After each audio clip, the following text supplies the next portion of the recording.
Okay, good morning, everyone. Thank you very much for joining us for the second day of our workshop on institutional issues. So the theme of the workshop this year is Crisis and Persistence, Dynamics of Institutional Changes at the Interface of Formal and Informal Institutions. And we are the Friday Association for Institutional Studies, welcoming you on a Wednesday. So who is the Friday Association for Institutional Studies, I hear you ask? Well, it's a consortium of researchers from 3 different universities. We're listed here in inverse alphabetical order. So we have Gerhard Nieder, if you want to wave, Gerhard. Good morning, from Loughborough University. So myself, Elodie Douarin, hi, from UCL. Randolph Bruno from UCL as well. Do you want to wave? Thank you, Randolph. And Luca Andriani from Birkbeck University, who is going to join us a little bit later. And we've been organizing conferences on institutional issues for the last 4 years, and we're very keen to continue to support an open dialogue, a multidisciplinary dialogue on institutional issues, and you know, that's why we organize this event. And today is day 2, and we are going to talk institutional change in times of crisis. So as you can see, we have 2 hours, and we're going to have 4 presentations today. Each speaker has 15 minutes to present their paper. Then there's 10 minutes for a discussant. And then at the end of the 4 presentations, we'll have a Q&A session where we'll go through the papers again in order, trying to answer all the questions from the audience. If you have any questions as the speakers are presenting, please pop them in the chat. Because they can answer those questions while they are not presenting, and then it means that, you know, more questions can be answered within the time frame that we have.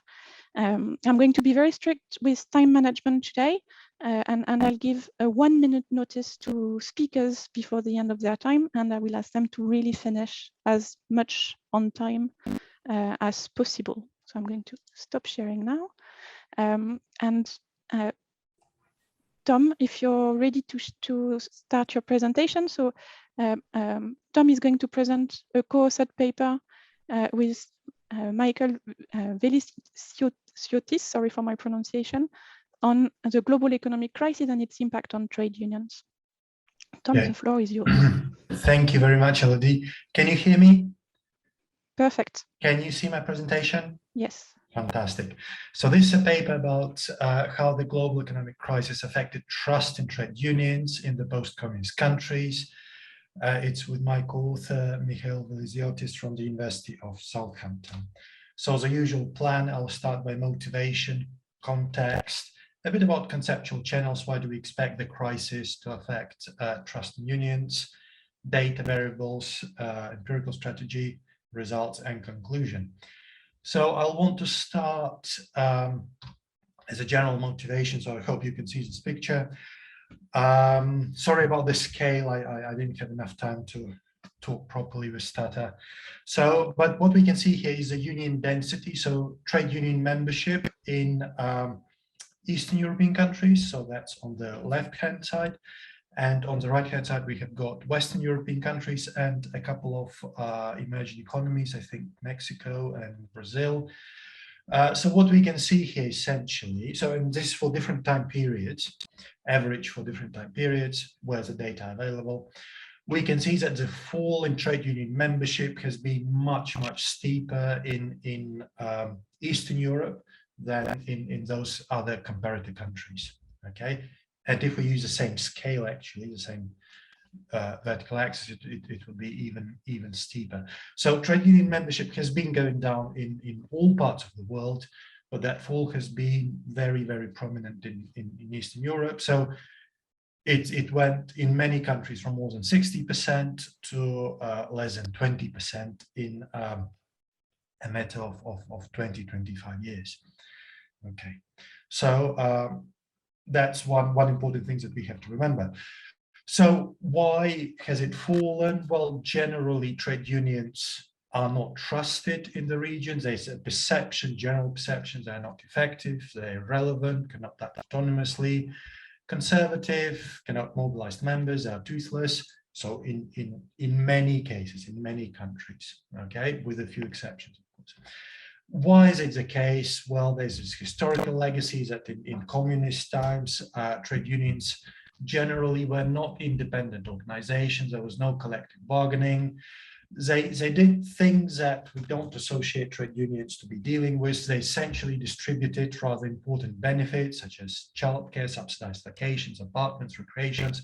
In some cases, in the case of some countries, they continue doing so, okay, to this day. And there's doubts about leadership. So there was no antagonism between management and workers and unions in those times, and there's little antagonism today. Okay, so that's one reason, history. Another reason that the services sector, so private sector, non-union sector, has grown dramatically in the region, and it's not unionized. So it takes time to establish unions there. There's also some evidence, or some authors have argued, that the governments have explicitly attempted to contain industrial conflict, to contain that discontent by workers as state enterprises ceased to exist, became privatized in 1990s. Essentially, they were giving relatively generous severance payments, unemployment benefits, early pensions, okay, to workers, and they explicitly tried to limit unions' involvement, okay. However, there's also counter evidence in some countries. For example, in Poland, unions were important to prevent managerial theft of state companies' assets. Okay, so we might ask, why there are still people in trade unions? Well, there's inertia, there's habits, coercion.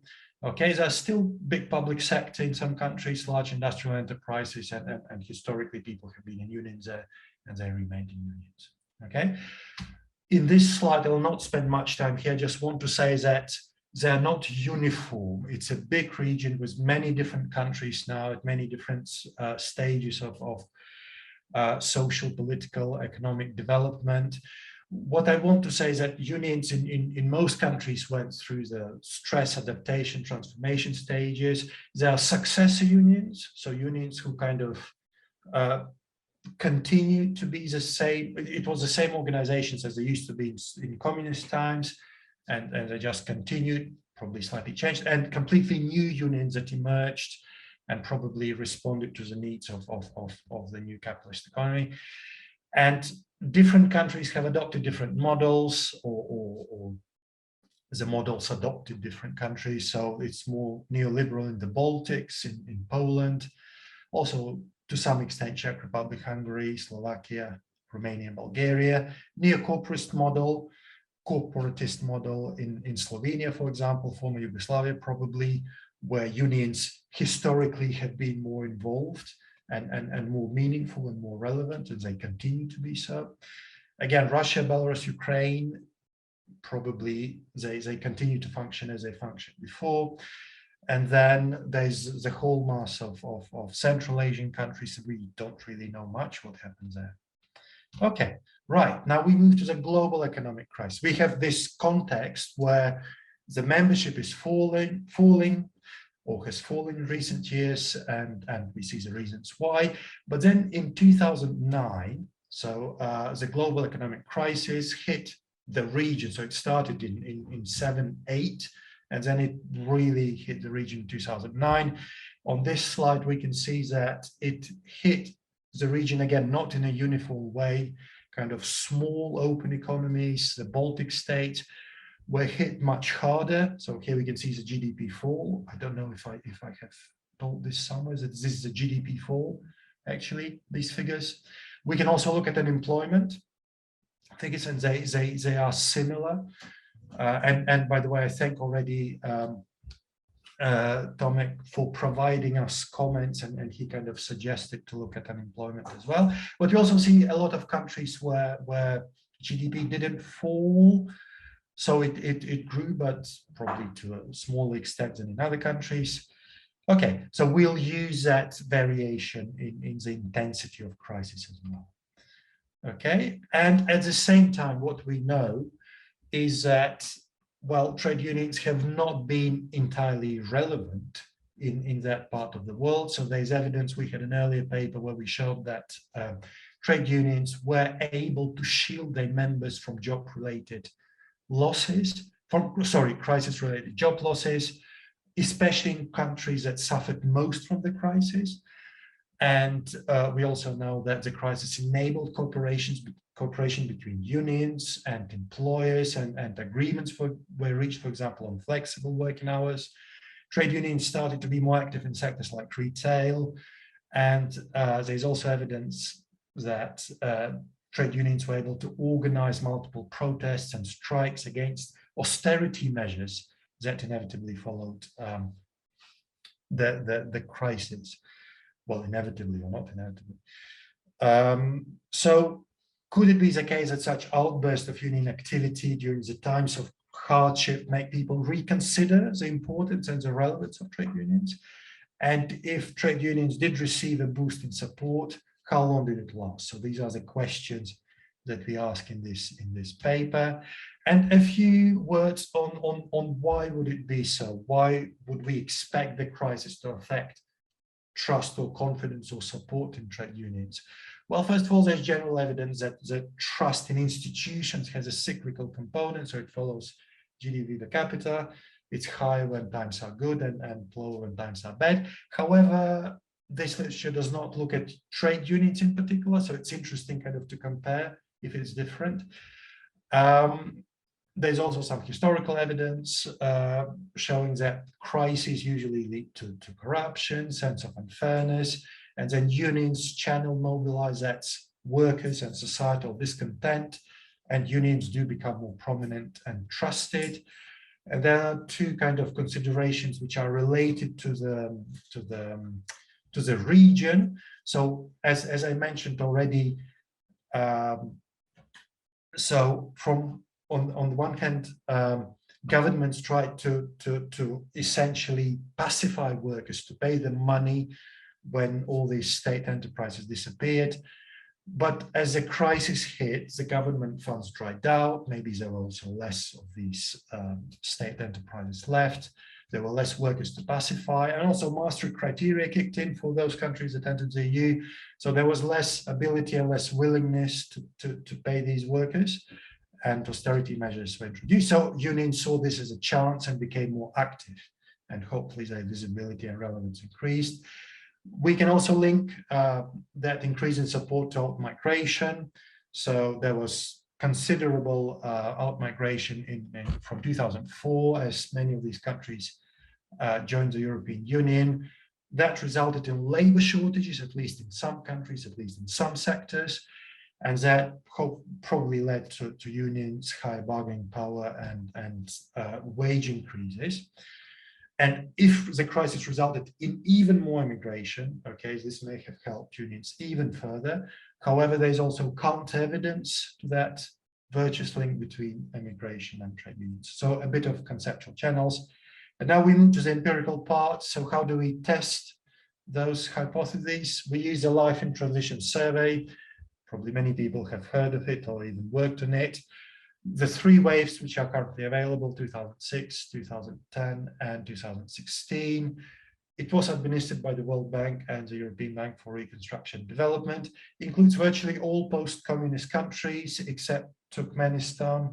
So it's a representative samples of about 1,000 to 1,500 respondents per country wave, if I remember well. That number I should check. And it's important to note it's repeated cross sections. It's not properly longitudinal. So it's in each wave, it's different respondents, but it's representative of country populations.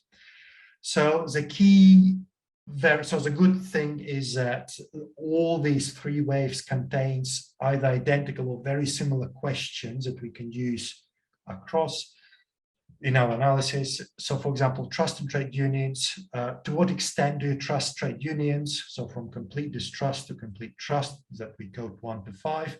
We also have trust in other institutions alongside trade unions, presidency, government, parliament, and so on. And we calculate the average of that trust in other institutions. And then we also use additional dependent variable, which is gap in trust. So trust in trade unions minus the average of trust in other institutions. So that's the dependent variable. So the main regressor, how do we capture the crisis? First of all, we simply compare the averages, the conditional averages for 2006, 2010, 2016. So 2010 was just straight after the crisis. So we can see if generally the trust has increased.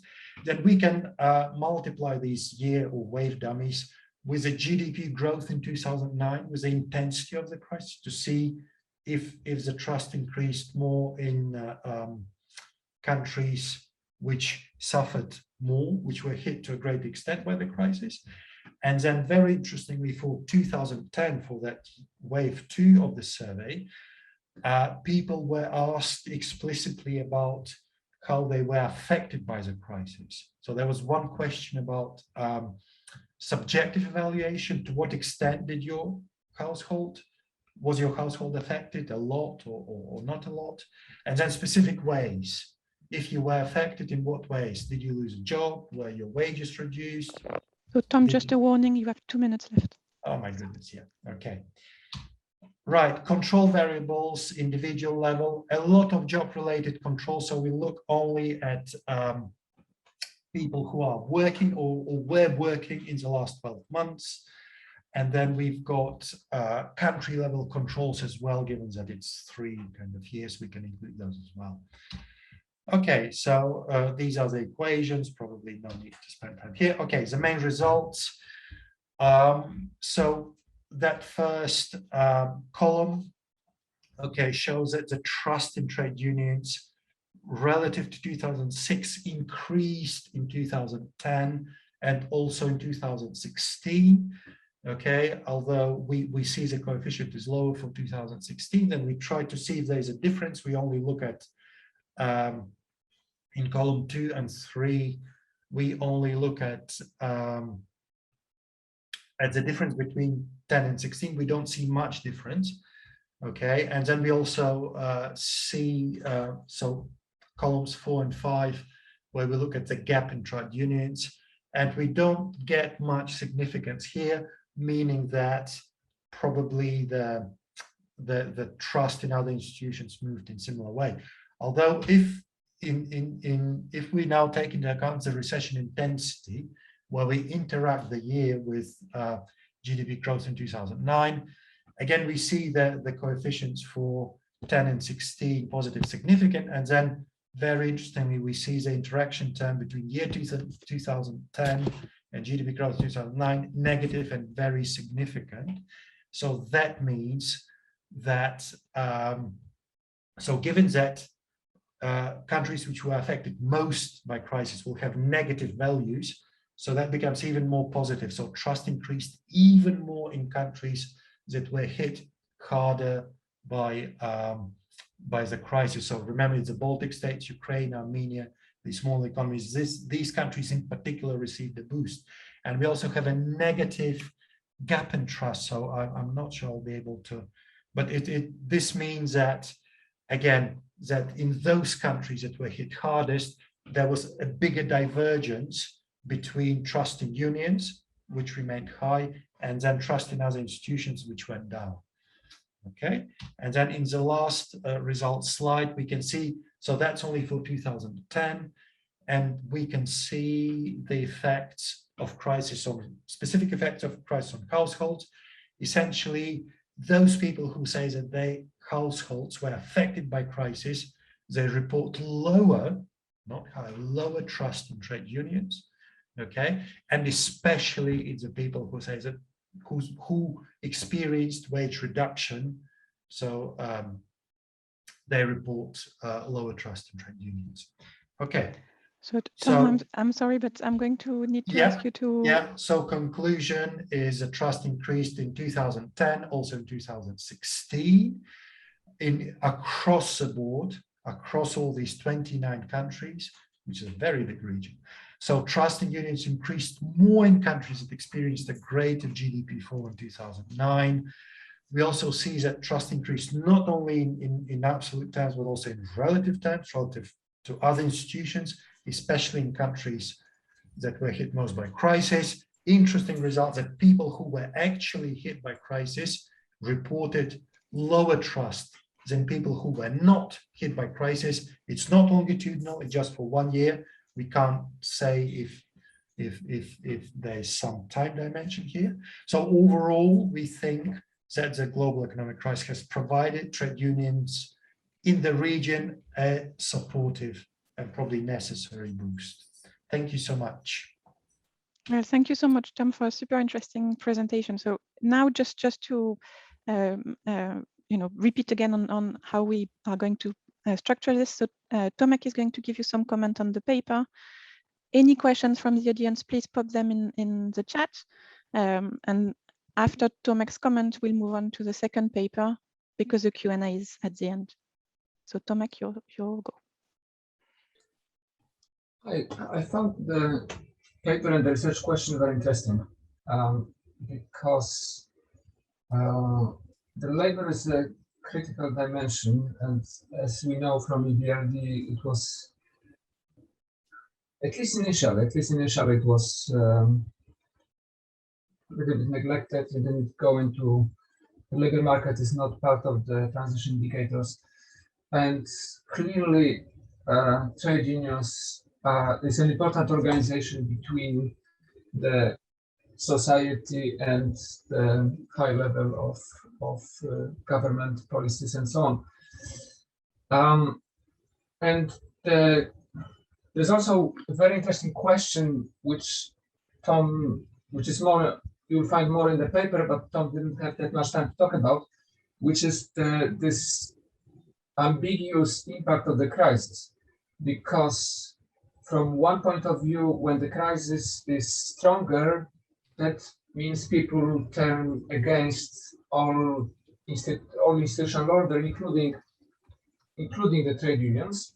On the other hand, then there's general perception of increasing support. So there are two layers. General trend. I may be misrepresenting what Tom has in the paper. Apologies. My lesson may be too simplistic, but it's general increase for the institutions that may be seen as protecting the society at time of crisis, and trade unions may play such a role. And another effect, which simply people who clearly lost, who were hit most, they feel that nothing worked, and that creates. So there is the kind of mean effect, and there is also differentiated effect depending on what was the impact of the crisis. And the people most hit will be those who would also be negative about the formal order in institutions.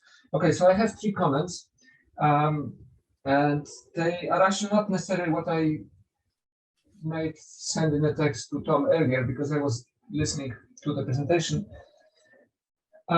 So the first comment is to try to just, those are really extensions, and all the comments are really extensions, to try to see if the differences, how perceptions and opinions evolve during the crisis, consistent with the nature of the political system. Because what we want, and the transition from communism to post-communism, was the transition to autonomous trade unions. The trade unions, of course, were there, but the one reason why they collapsed in many countries is simply that they were part of the old regime, and this is not unique to communist countries. If you follow the tradition of corporatist regimes in pre-war Europe and Latin America, then you see the same phenomenon, trade unions basically becoming part of the government. And therefore, at one stage, being alienated from the real interests of people they were supposed to represent. So then in more autocratic regimes, you have 2 mechanisms. One is simply suppression. The other one is cooptation. But in both cases, that each of those will hurt the role of the trade unions. It may be that the dynamic, the logic also of the public perceptions during the crisis, therefore, will differ, because because there will be simply different trade unions. So that's my first suggestion for possible extension. The second one is when we think especially about, it links actually with the first one, but when we think about that trade unions are often associated with politics, and you see that in many countries, and precisely because there was such a vacuum in countries like Poland, but also actually independent trade unions were, for example, strong in Bulgaria. There are other cases which are less known. But anyway, what I'm saying that in many countries, trade unions became part of the government. And this is not difficult. So this is not different from what we see in Britain, where trade unions and Labour Party are strongly correlated. So, I mean, well, Labour Party came from the union and still is financed by the union. So this is not really something unusual. But that also implies that we could look at what was the structure of the government at the time when the crisis happened. Because it may be that if it was people punish government retrospectively, as we know from political science, Gerhard could correct me again, but you know, I think that plays a role. So what is the incumbent? The incumbent government during the crisis will be hit. And if it happens, this is government connected trading. I think this information will take some time to collect, but I don't think it's impossible to collect. Basically, was that a major trade union? Had it some affiliation with the government and so on? So that's my second comment. The third comment is actually to you had this table with different dimensions of institutional trust, and again, in different organizations, you had the government, and then you had also organizations which could have this. So there are two roles that the trade unions may play during the crisis. One is voice or organizing interests to basically affect policies in the government. And the other one is more directly their role as social security role, where they provide direct help to their members, their families, whatever. And there are other organizations in the lead transition list where you have NGO, for example. You have these questions about local churches, and what may happen is that during the crisis that they would move parallel. So trade unions were part of the trend where some of those social self-support organizations will become more prominent. But again, there is this interesting complication you had in your results where it would depend how people were really affected by the crisis. And of course, it may go different way for the political high-level regime. And why, finally, it is all important? Because at the end of the day, we do not want disconnection of the society from the institutional system, because that creates a vacuum, and this vacuum may be filled by charlatans and lead to even worse outcomes, basically. So that it's important if the social trust has some institutional channels to anchor still during the crisis time. And I'll just finish here. Thank you very much, Tomek. Perfect timekeeping. So Tom, you have a lot of things to think about, both from Tomek's comment and from everything that's going on in the chat. Yeah. And the good news is you have a little bit of time to think about it, because now we're moving on to the second paper, and we'll get back to you after the three additional presentations. So Pascalis, if you're ready to share your screen and present your paper, it's your turn.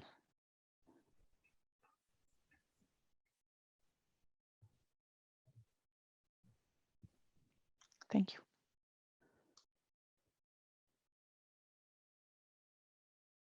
So, and again, I'll give you a 2-minute warning when it's the end of your time, and we don't hear you or see you at the moment.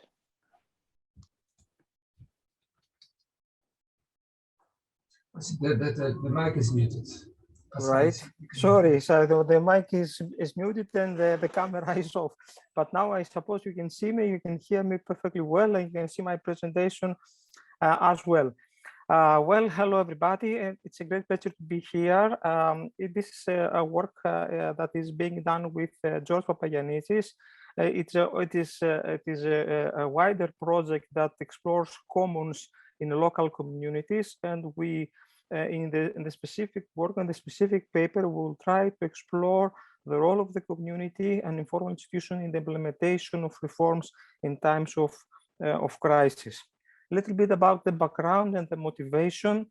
Well, we know that mainstream economics have acknowledged the important role institutions play for economic growth and prosperity, arguing for institutional formality, which means the development, the adoption of global standard rules and private property rights.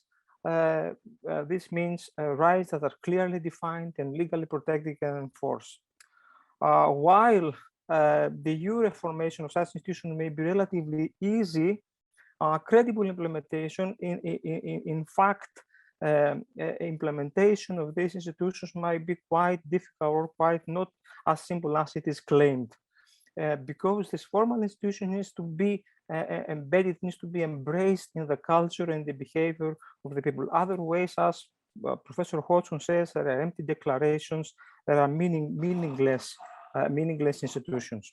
So the outbreak of crisis and the emergency situations like crisis provide an opportunity window for change and development of formal institutions that are backed with the social acceptance and social embracement. Yet, social support may fall short, especially if these institutional reforms are out of tune or do not take into proper account the local context, the community values, the community norms, the community preference. Within this background, the paper, our work, tried to explore the role local and informal institutions play in implementation and direction of institutional change. A bit about the methodology and about the objectives we have. So our objectives are to explore the interactions between formal institutions, formal institutional change, and informal institutions of local nature, to shed light on the way informal institutions affect institutional change, and to discuss the role of the community and especially the role of commons in institutional change. Our perspective, our way of dealing with our methodology is qualitative. It is historical institutional analysis based on a case study that created a lot of fuss in Greece, a lot of fuss for such a small community. So the history about that was that there have been some administrative reforms in Greece in 1997 and in 2010, two huge administrative reforms that changed totally the administrative divisions of Greece, imposing compulsory unification of municipalities and communities into larger municipalities. And as a result,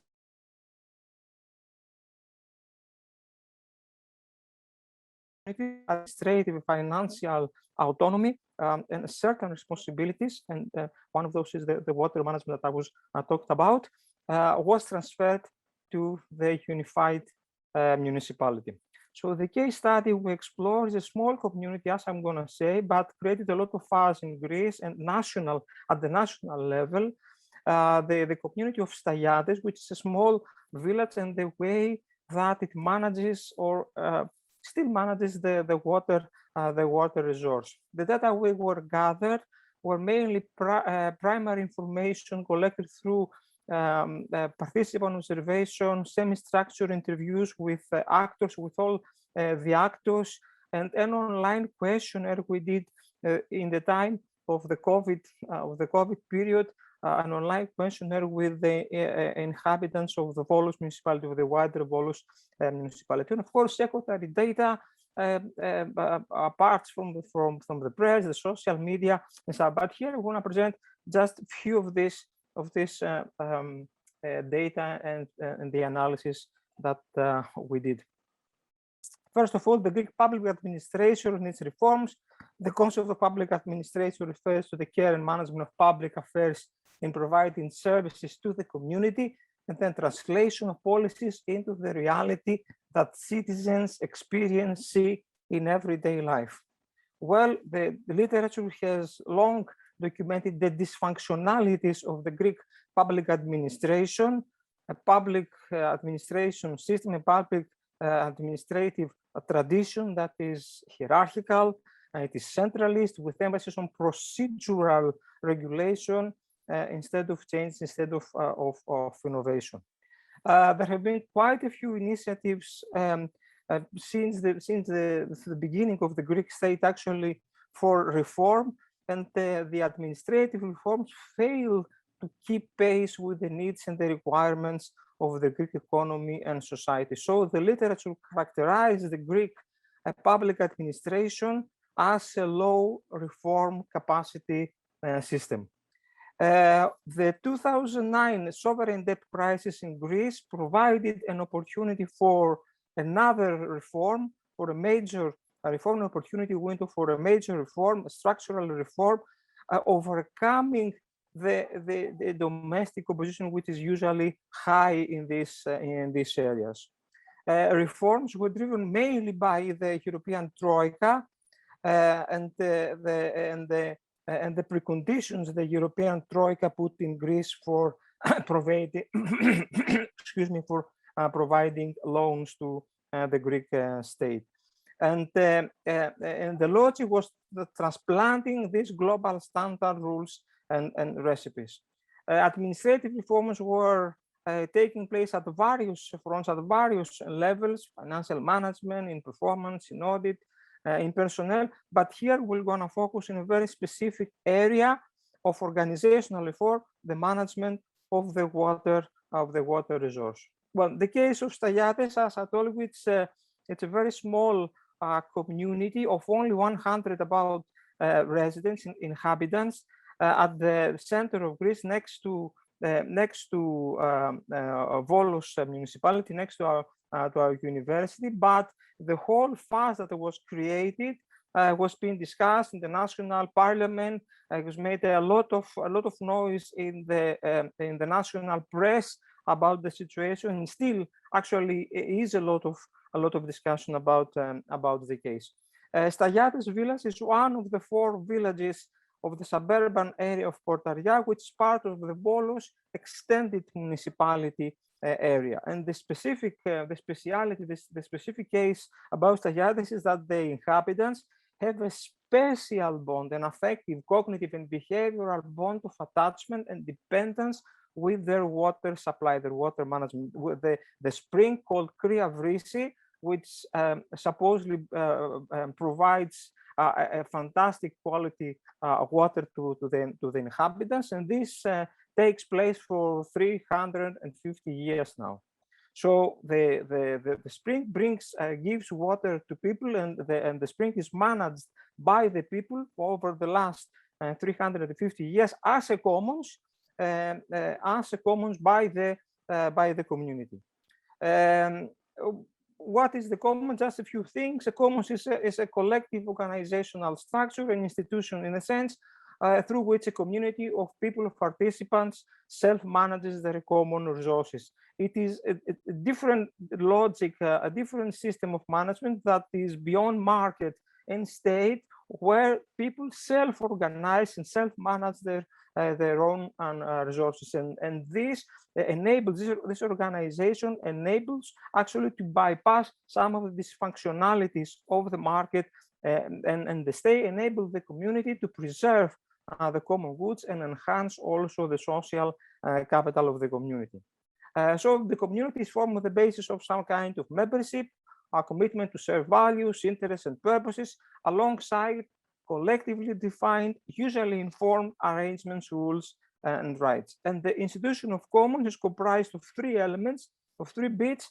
First is the common goods, the common resources, the community of the commoners, the community that take care of the resource, and a governance system, a governance structure through which this is done. There's quite a huge literature and growing literature from Marxists, from autonomous Marxists, and from the most conventional Ostromian perspective which we follow here, which identify which should be the principles under which commons are successful. This concerns the resource, this concerns the community, the governance system, and the external environment. I'm not going to go into detail on these issues. So the Stagyatis case, the Stagyatis story, as I've told you, for 350 years, the spring and the water supply system was managed as a commons by the community.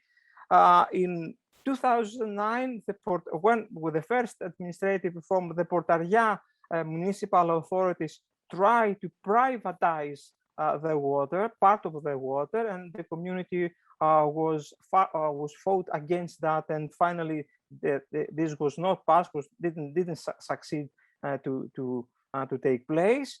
In 2010, the administrative reform passed the formal authority and responsibility of the water management from the community to the Volos municipality, to the extended Volos municipality. And the Volos municipality a year after decided to chlorinate the water supply, although this is not mandatory by law. So they decided to do so, claiming public health issues. And this was against the mentality and the will of the local people. In March 2020, the municipality, the Volos municipality, announced its decision to shut down the supply, the water supply, and Pascal, to water. Two minutes. Okay, right. And okay, and to water the area totally from the municipality, from other municipality source. Of course, there was huge reactions by the community, series of escalating civil actions, and still there's a lot of conflict that is going on, heavy conflict between the municipality and the community. And the community tried to organize to do so.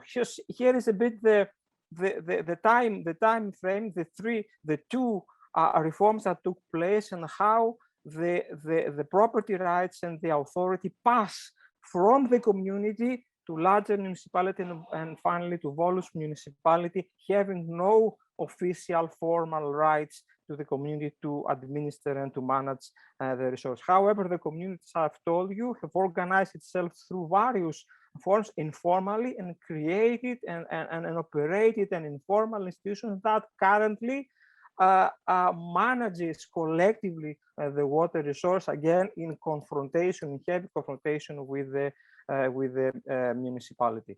Well, a few things about the commons and the way commons is analyzed the whole situation.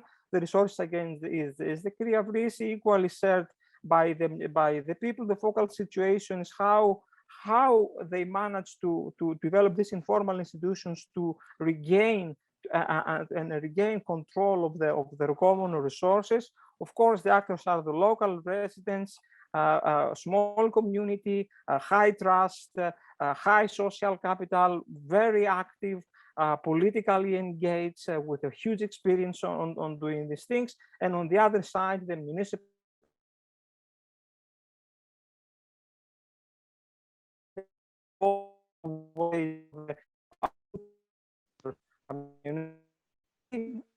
Pascalis, I think your connection is... Okay, I don't know what to do about that. Perhaps I stop my video. So the municipality is bounded by a strict legal framework, and at the current time, after the 2010 reform, there are two institutions going on: the formal institution that the municipality officially has the rights, and the informal institution of people that actually manages the resource. As I told you, we've done a questionnaire to the Volos inhabitants to see what they think about the situation. Most of them are aware of the situation. Most of them believe that the management should pass to the local people, also of Stagyatis and generally of these small communities. Most of the people do not trust the municipal water supply, and most of the people are not satisfied with the municipal supply of water. Conclusions. Okay, the paper has claimed that the neoliberal narrative that only formal, private, top-down institutions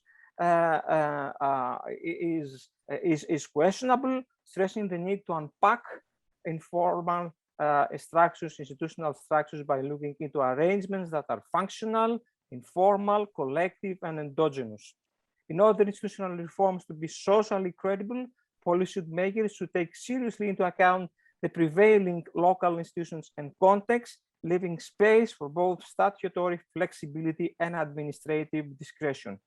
In general, the 2010 administrative reform managed to reduce administrative costs, but to the detriment of the community cohesion and empowerment, and to the informal workability and functionality of the institutions. And especially in the Stagiates case, the reform placed in danger a 350 years old functional and credible institution, the commons, raising social unrest and conflict and threatening the sustainability and the resilience of the resource, the community, and the locality. I hope I wouldn't take you a lot out of time. Thank you very much for listening to me.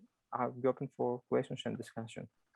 Thank you very much, Pascal. So just 2 minutes over time. So I'd say it's quite good, really. Carmine, if you want to come in with your comments.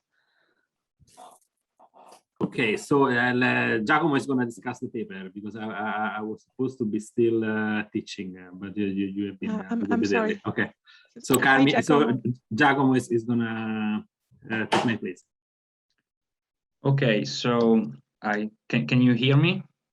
Yes. Okay. Thank good. you, Giacomo, for taking the role of discussant. Oh, sure. I can offer some general comments because this is not my area of expertise, but I also discussed the paper a little bit with Carmine, so we came up with a few comments. So first of all, thanks Pascalis for sharing this interesting research with us. I would say that from personal standpoint, I remember following quite closely the media coverage about the 2009 Greek debt crisis, and of course there was a lot of coverage in the European press, but the follow-up, well, especially the unrest following the crisis was covered extensively, but the follow-up was not covered as much. So I was actually interested in finding out what kind of reforms were implemented in Greece after the deal was closed with Troika.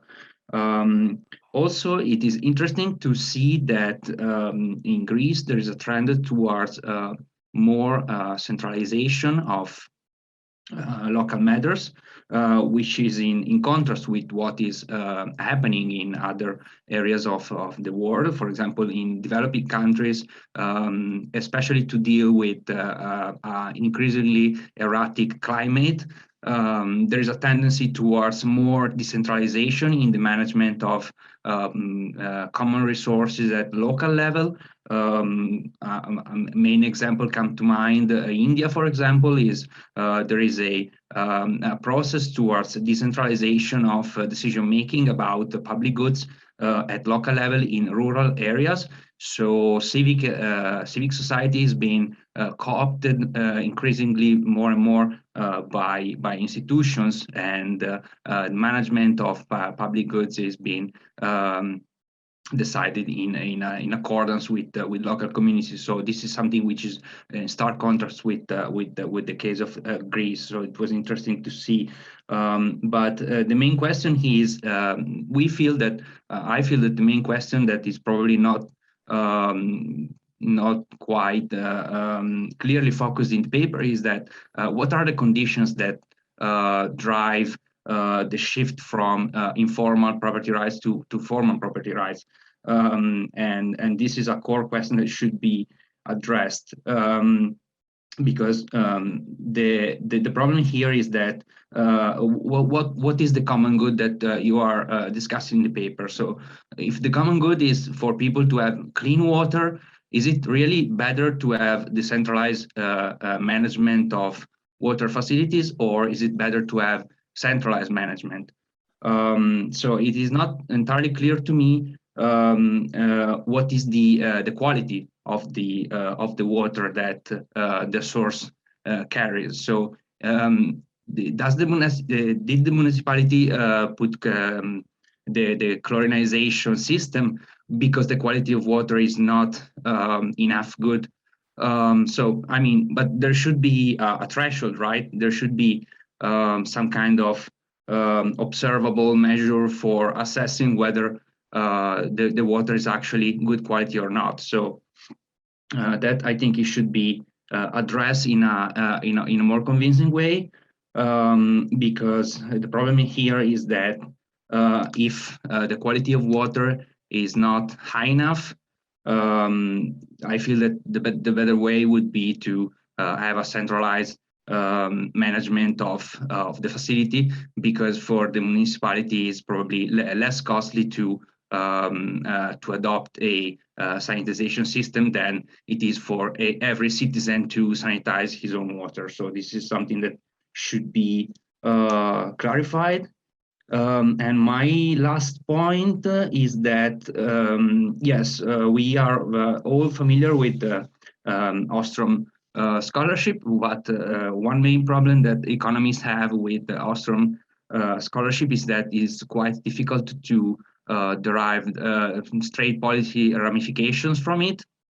So again, this goes back to my main question: what are the circumstances that drive a more centralized use of resources against the circumstances that instead drive a decentralized use of resources? I think that it's probably better to it would be better in the paper to touch a bit more on this, to derive a bit more structured policy ramifications, because in the end, what you say in the conclusion is that on the short term, the institution should involve a bit more the civic community in decision making, but in the long term, they should find a way to restructure the statute and the legislation. But this is a bit, let's say, not so much focused. I would go back to Ostrom and try to understand what are the structural parameters for actually suggesting more or less centralization. And these are the main points that came to my mind when reading the paper. I don't know whether Carmine wants to add something to it. Okay, so yeah, hi. Just one last point. So my just to add some more on the question of the endogeneity of the change. Okay, it seems that the change from decentralization to centralization, so from common property rights on the public good on private rights, or better,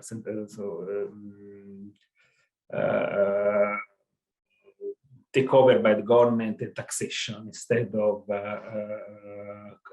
resource in the sense of the commons, seems to be consistent with the fact that here the externality is sufficiently large. So we have several results recently in the theory of the evolution of cultural norms that tell us that culture tend to accumulate less often when the externality is sufficiently large, because of course in that occasion the incentive to cheat your own partner is very large, so there is no it's better to cheat instead of accumulating culture. Whereas when the externality is very large, then you would observe more regulation, more better function of property rights. So this is exactly the situation in which you would expect a shift from another shift from the organization through cultural accumulation, which is the usual commons story, to decentralization through the clear identification of property rights and their enforcement. So it doesn't surprise me that they did centralize the organization of that particular of the exploitation of that particular public good. And I mean, again, coming back to the question of Giacomo, if the goal is to have clean water, then we should really ask ourselves whether a decentralized, culturally driven organization can achieve the main goal. Taxation and regulation can, it's not so clear whether decentralized cultural norms can. So this is the main take-home point that I had while reading the paper. So it's a very interesting story. It seems natural what happened if indeed they were not able to sanitize the water properly. And therefore, if this was a story, more should be said about when this is a good occasion to find observables that tell us when commons are right and when commons are not. In general, this is just to close. I don't know of any historical instances in which you go from commons from personal property rights to commons. So I don't know of any junction of history in which once you introduce private property rights, you go back to commons. So that's and I'm always curious to understand what is the proper application of commons in this sense. I mean, if we see this historical evolution toward private property, then it's left to understand when really commons can be useful or not. Okay. Thank you very much, Carmine and Giacomo, for beautiful teamwork there. So I hope Pascal is there's some interesting points to reflect on and get back to again at the end of the presentations. So now we're moving on to paper number 3 for today. I'm not sure whether it's Tomek or Maribel presenting, but the floor is yours. Both. Both. Okay. Both. So again, Maribel teamwork will again. do the first half, and I will do the second half. Okay. Yeah. And again, I'll give you a 2-minute warning when your time is up. Yeah, thank you very much to the organizers for this opportunity to present this preliminary version of this paper, and that connected entrepreneurship, persistence, and as well as linking with underprivileged or vulnerable.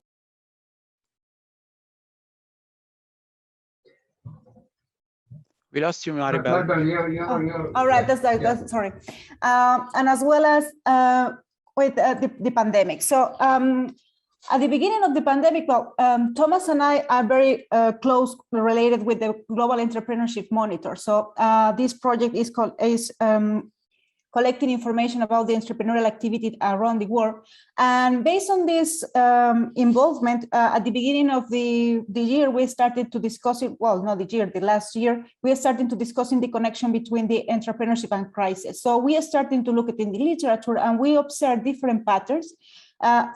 Basically, what is the relationship between the entrepreneurial behaviors affected by, for example, different type of crisis of checkout that we call it in this paper, regarding with, for example, this natural disaster, and as well as how the entrepreneurs respond, how they learn about failures related with this, and as well as how entrepreneurs build resilience and based on this adversity or uncertain times. So, but we found very little evidence about what is the participation of entrepreneurs in informal and versus informal sectors related with the crisis during this period. So, and particularly how these effects are very close with the effects of the policy response during this period too.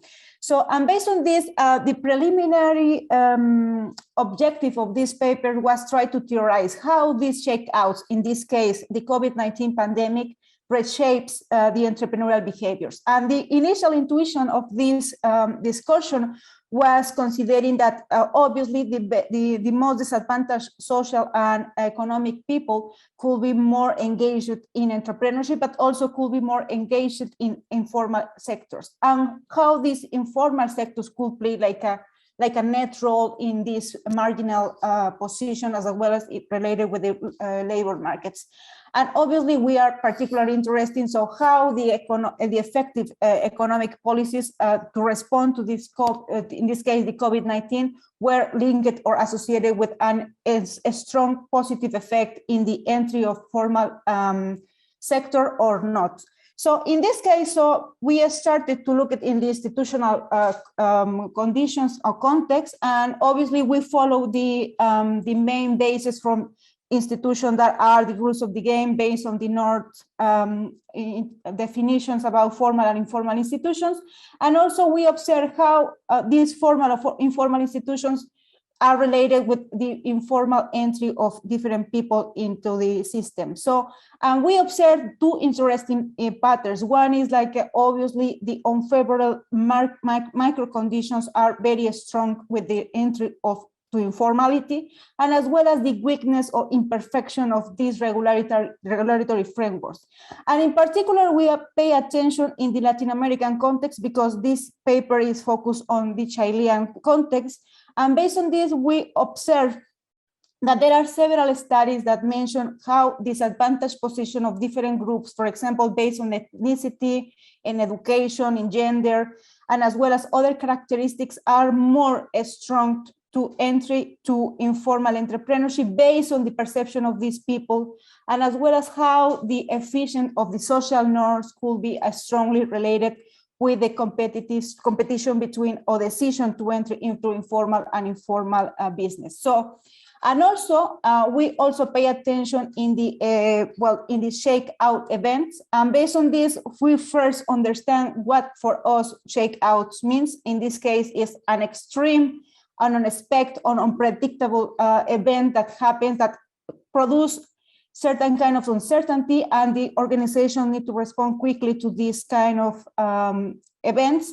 And in this case, we focus on the literature again, and we observe unclear patterns. For example, when we observe the literature regarding entrepreneurship and crisis, economic crisis, we observe that, for example, sometimes there are students that mention positive effects, others mention the neutral effects, and others mention the negative effects. So, but also when, for example, we look in the certain kinds of studies, these studies also mention that how these shakeouts could produce different effects in the informal conditions, in particularly in terms of policies or institutional change related, not only with the effects of the government or change of the policies, but also, for example, impact the behaviors of the individual. So in this case, we also focus in the particularly COVID-19 crisis, and as well as the connection with informal entrepreneurship. So in this case, we have two set of hypotheses. The first one is focused on how, for example, the effect of income, how, for example, the effects of the situation of these vulnerable people, like, for example, in this case, migrants, indigenous, or women groups are pushed to informality based on the conditions of the related with the COVID-19 mobility restrictions. So the first hypothesis focused on connecting, I mentioned that, for example, we have a preliminary intuition that these groups are going to be more engaged in entrepreneurship, but also we believe that this group of people are going to be more engaged in informal instead of formal sectors. And the second part is connecting with the regulations. And for example, we believe that in cities or regions where, for example, the government responds effectively and obviously quickly, are going to be more associated with entrepreneurship activities, but also with more engaged in case of formal entry. So in this case, so Thomas, the floor is yours. Okay. Would you like to keep the slides, or shall I? Yes, sure. Okay, so you'll keep the slides and I will carry on. On my, sorry, I'll now share my screen. Just make sure. I think it's this one. Yeah, can you hear my screen again? Yes. Okay. So, I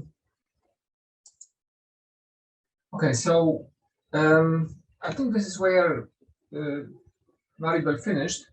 This is so the second hypothesis would be more specifically related to policies. So we also expect that the policy will the effective economic response to the crisis will imply more formal entrepreneurship and also generally more entrepreneurship and more formal entrepreneurship. So this is our set of hypotheses. Now turning to methods, data, and the results.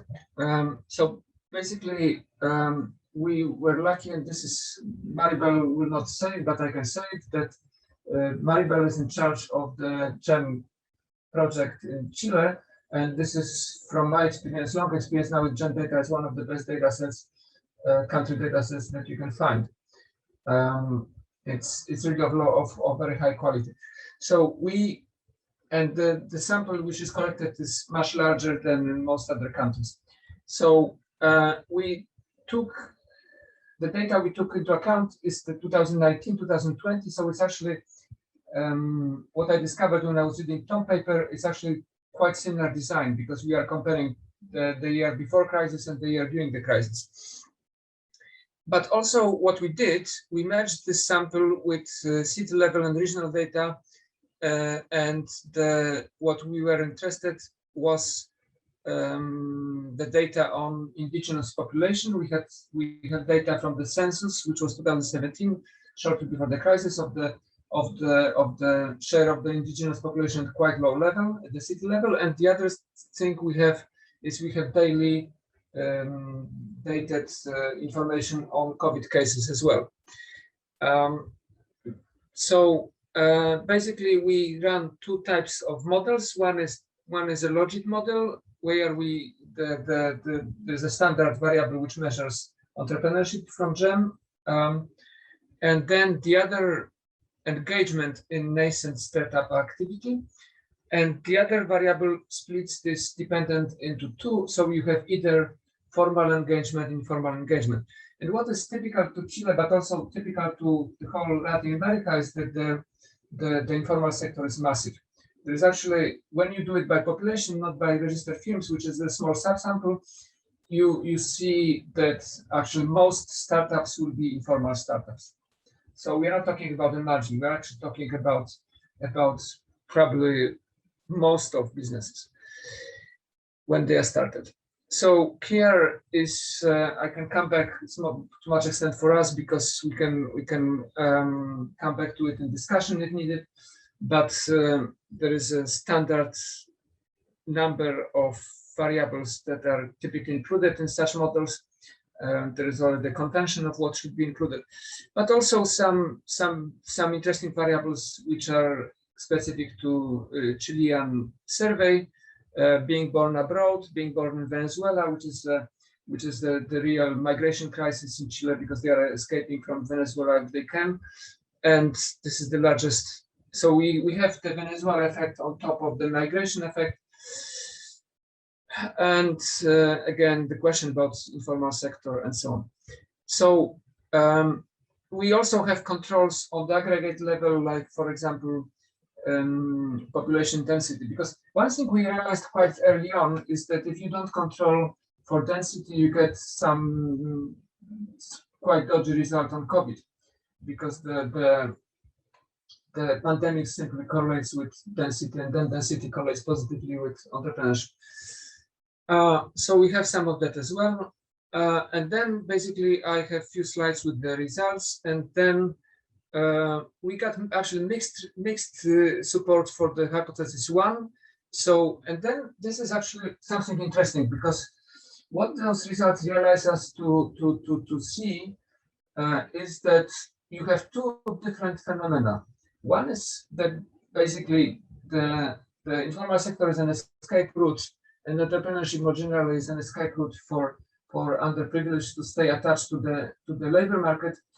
But then there is a complicating factor, and this complicating factor is that this privileged also have low endowment in terms of human capital.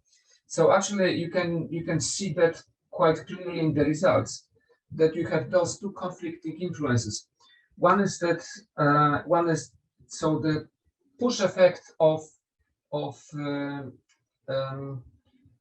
or necessity entry by this privileged is then counterbalanced to some extent by human capital. So you see that generally in the results. I will not go into detail because I have no time. I will move to what we still found as quite clear on income, which is probably the most fundamental dimension. And then, so basically what you have here is those are margins comparing 2020, the crisis with pre-crisis. And what you see is there was collapse in entrepreneurial entry for those with initial high income, and then while for the lowest income category there was no significant, the coefficients are not significantly different from each other for 2019 and 2020.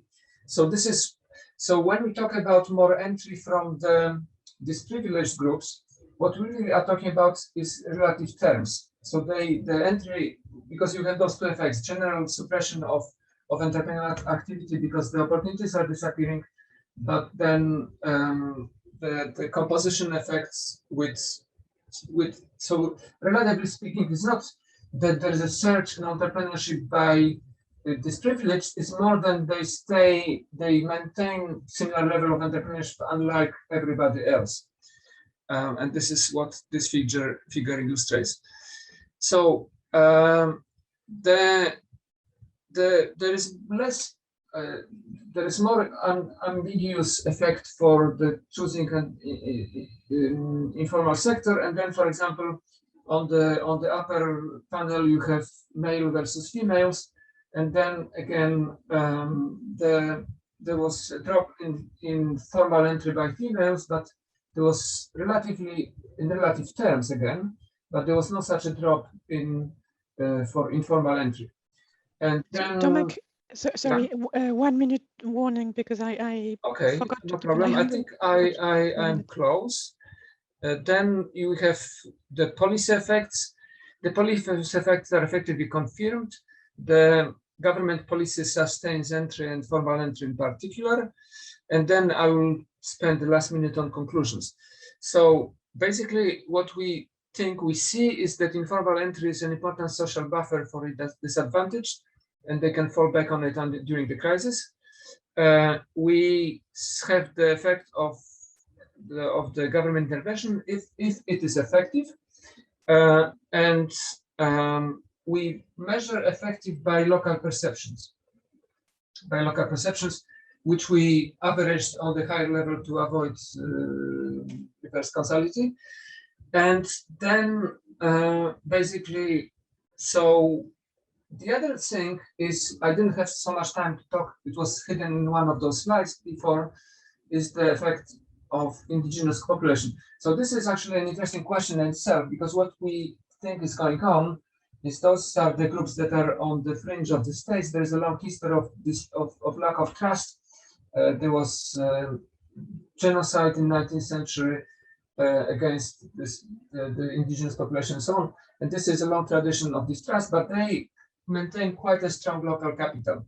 And we think that plays a role because those places really were able to maintain higher level of entrepreneurship during the crisis.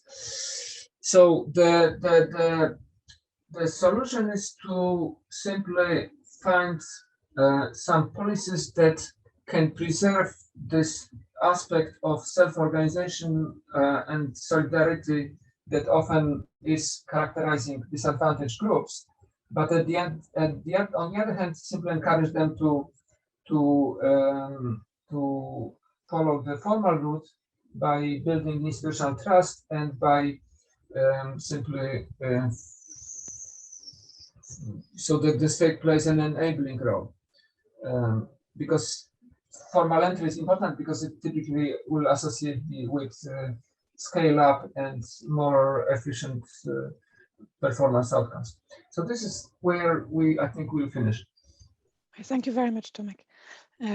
So now it's Tom Ivlev's for your with your discussant, who is going to give you some comments on the paper. So Tom, if you're ready, I don't know if you have slides to share.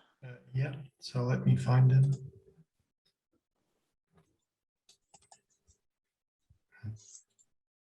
Can you see my slide? Yeah, thank you. Yeah, okay. Thank you very much. I think it's a very interesting and very timely paper. So it looks at how the pandemic has affected entrepreneurial startups, and it makes a distinction between formal and informal entrepreneurship.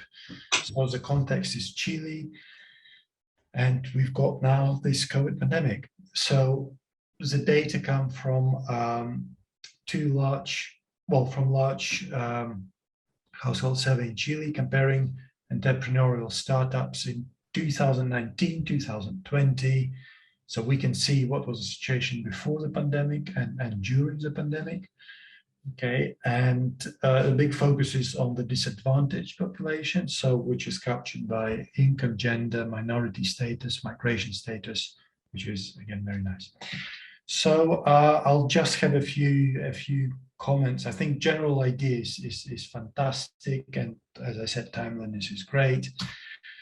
So regarding context, maybe you could include a few words. When did the pandemic start? Because it did reach different parts of the world at different times, just to have this time scale, and the extent as well. It's probably affected different countries to different extent.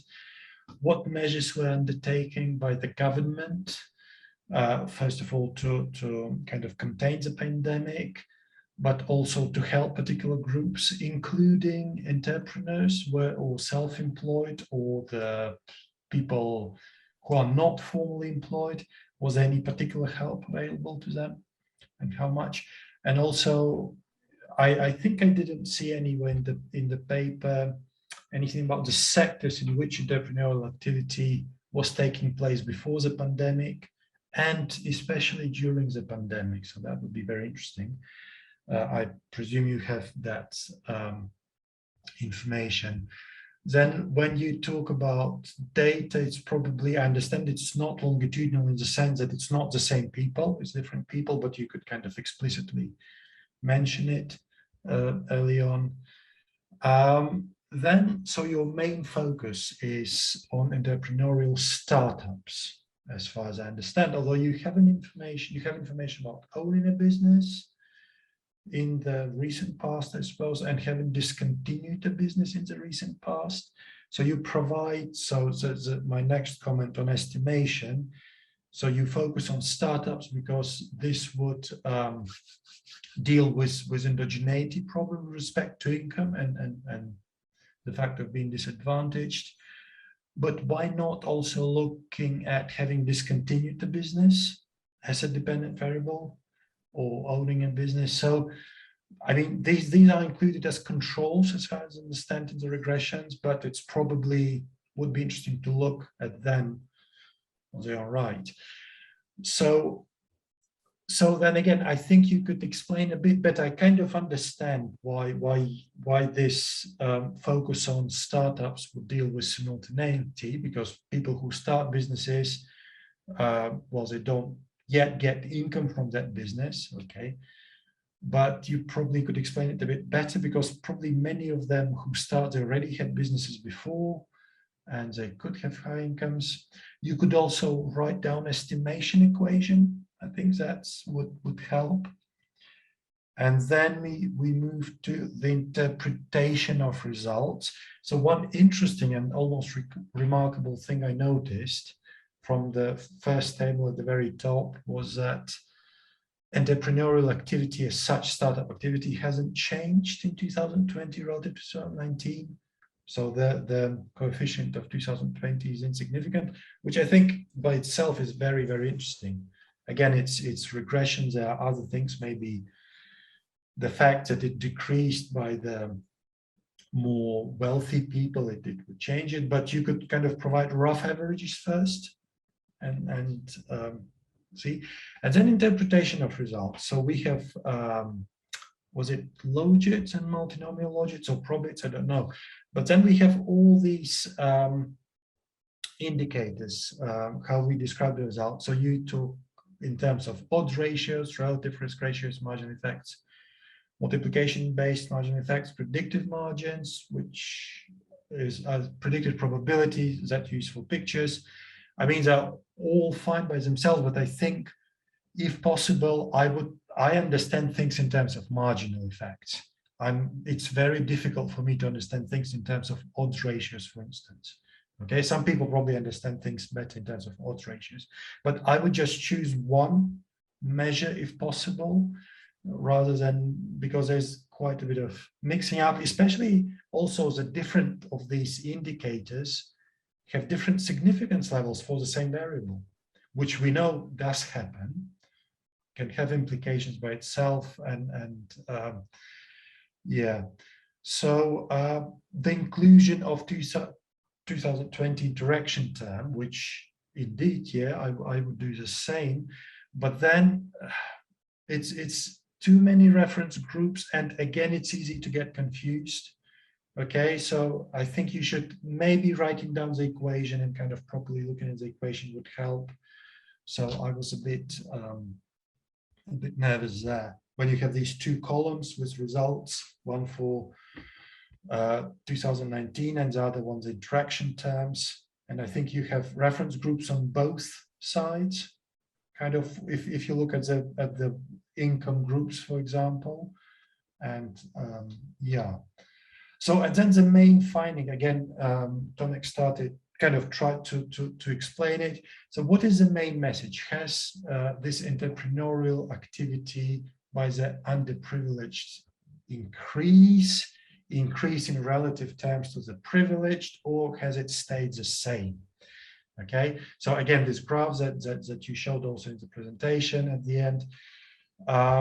So it kind of shows, yes, that the startup activity hasn't changed for people on lowest income and has decreased people on highest income. So how do we interpret it? Is it persistence?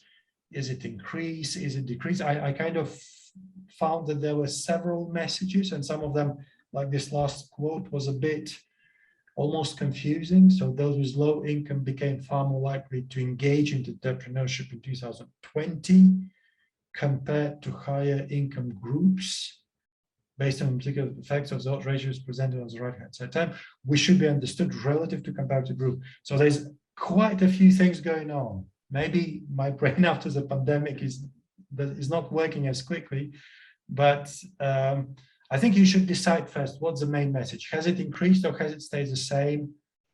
Or it increased relative to others, but then it's when you look at that graph, it's so difficult to get it. So these are my comments.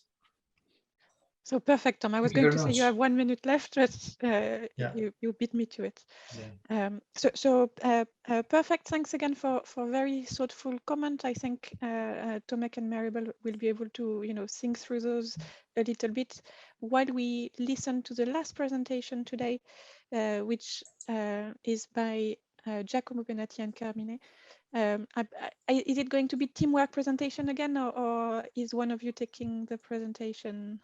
Yeah, I'm gonna present the paper. Okay, so let me just share the. So Tom, if you could stop sharing your screen, thank you very much. Okay. And Carmine, you'll get a 2-minute warning as well. Okay, let me see. So can you see my screen? Yes. Do you see the presentation? Sorry, I've lost. Yes. Okay. So let me. Yes. Okay, so let me first of all thank you on behalf of Giacomo for inviting us to the workshop. So the paper we are presenting today is called "The Climate Change State Building in Developing Countries," and it is an application of a much wider research project that we started, basically also research I did in the previous decade with other co-authors, and intended to understand what are the determinants of the state formation and state evolution. The application is to one of the most topical issues in social sciences, which is what is the impact of climate change. Of course, we know that the short-run economic effect of adverse climate shock, what we call climate change, is negative. What we don't know is what is the long-run institutional impact of these shocks. So we started to deal with this issue while we were interested in understanding state building from the first recorded form of stable institution, which were recorded in Bronze Age Mesopotamia during the Bronze Age era. Using novel paleoclimatic data, novel institutional data, a more credible structural approach based on our theoretical framework, we could document that adverse climate shock, so adverse production shock, in particular climate shock, which were very relevant because these were mainly farming societies, pushed the elite to share their decision-making power with non-elites, with complementary skills. In particular, they enacted more inclusive political institutions, which allowed the non-elite to have more decision-making power on the type of public good selected and the level of tax rate.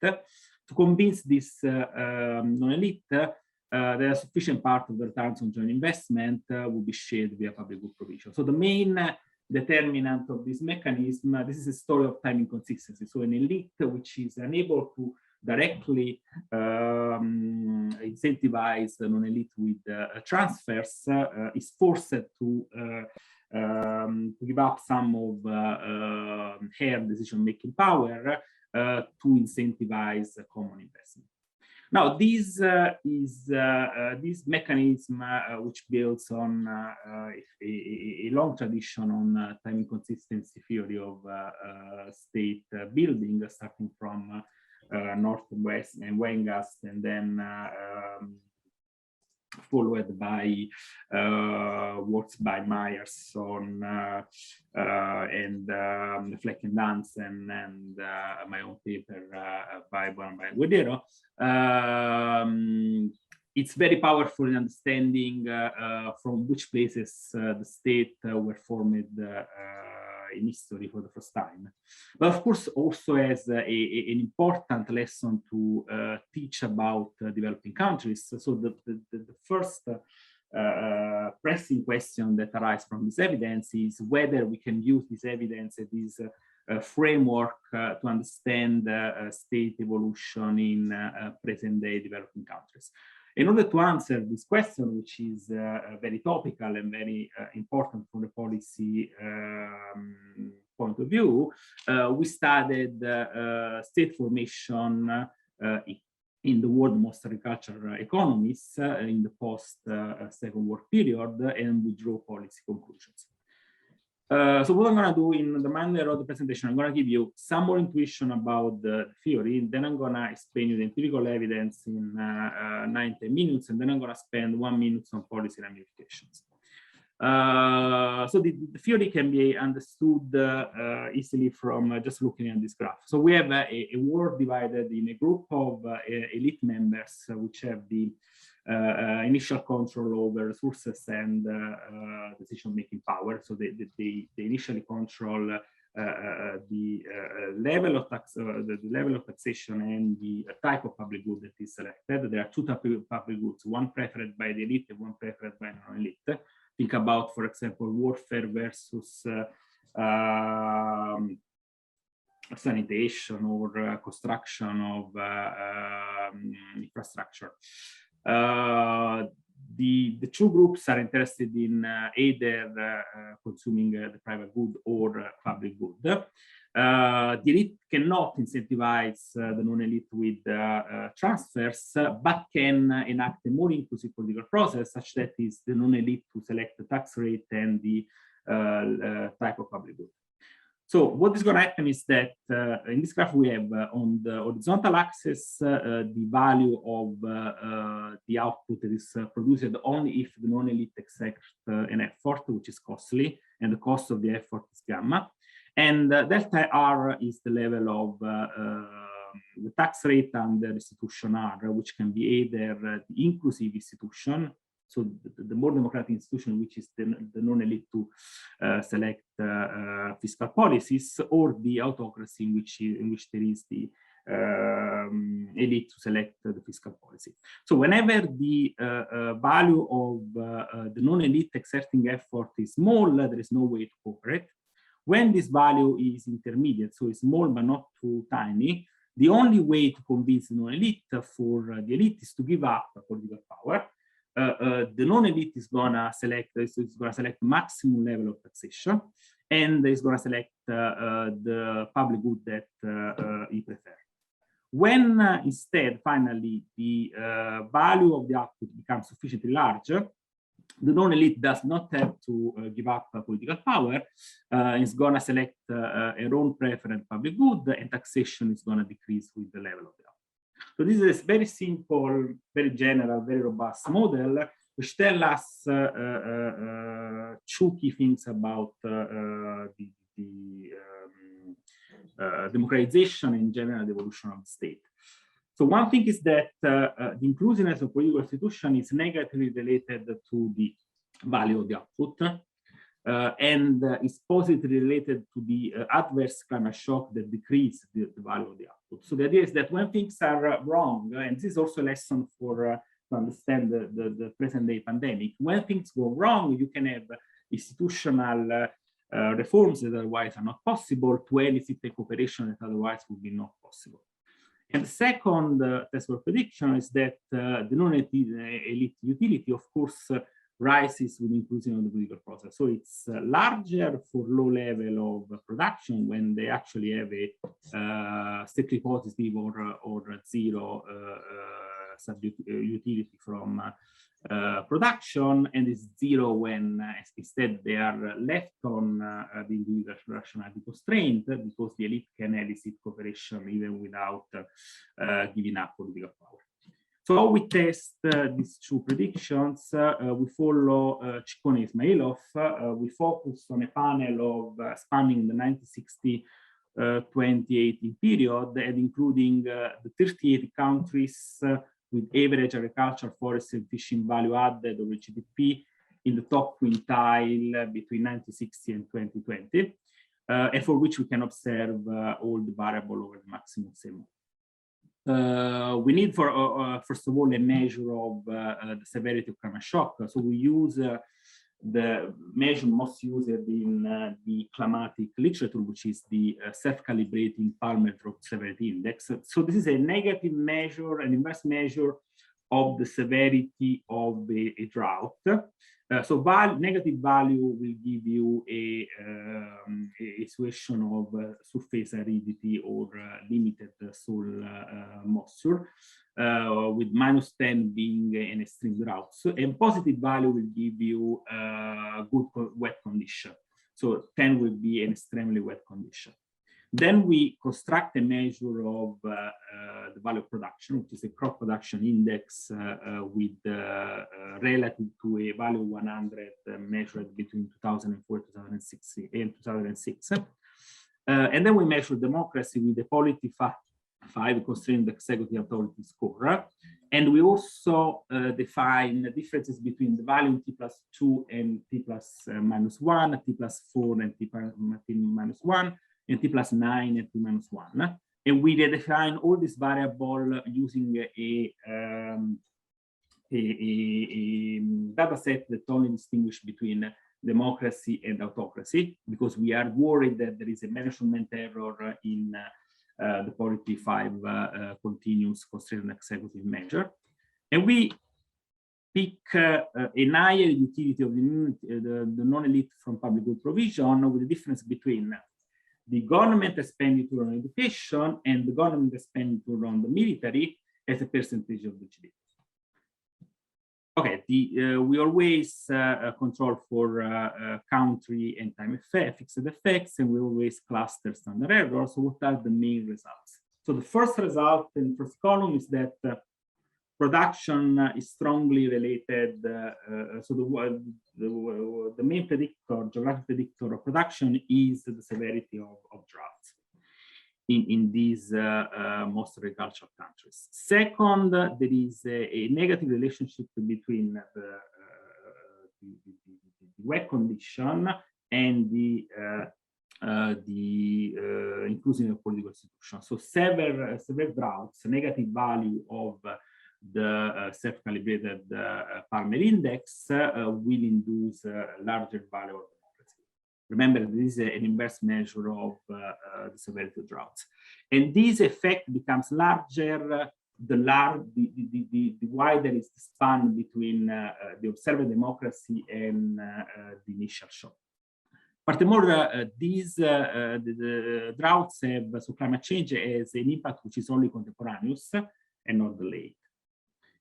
Second, we try to understand what are the micro mechanisms of this relationship. First of all, the droughts seems to be related to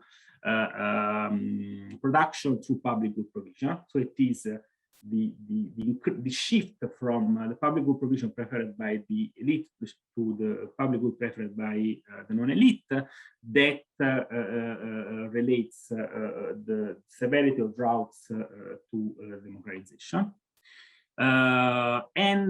Second, in this second column, we have the key results of our analysis, which is that production is contemporaneously and directly affected by the severity of droughts. And the coefficient you see becomes larger because we are also considering the indirect effect of drought severity, which goes through democracy. So we have a direct effect of droughts, which is negative and contemporaneous, and an indirect effect of droughts, which is delayed of 2 periods, at least 2 periods, and goes through democracy. So whenever there is a negative production shock, in particular a severe drought, you're going to have a decrease in production in the same period, and after at least 2 periods, you're going to have a positive effect due to the democratization reforms that will follow the drought. This effect remain significant up to 10 periods after the shock, and it's something that is available upon request. Of course, the issue is whether these results, these correlation are actually causal. So the first thing that we do is to, as I just discussed, is to use a different measure of democracy using dummies for democracy versus autocracy instead of a continuous variable, and the results are pretty similar. Second, we control for relevant omitted variables. In particular, we control for the 2 other main determinants of state formation identified by the literature, which are the circumscription theory that tells you that when the production condition becomes worse in a country vis-a-vis the neighboring regions, you will have a process of democratization. And this is something that we don't observe. That's your 2 minutes warning. Okay, and then conflicts. So more conflicts will push the elite to give up power, and this is something also that we don't observe. But we observe that our results remain stable.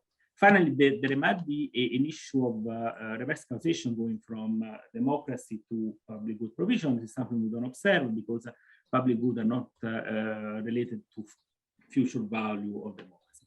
So what are the takeaway point from the policy point of view? So first of all, policymakers should consider the short and long run effects of climate change.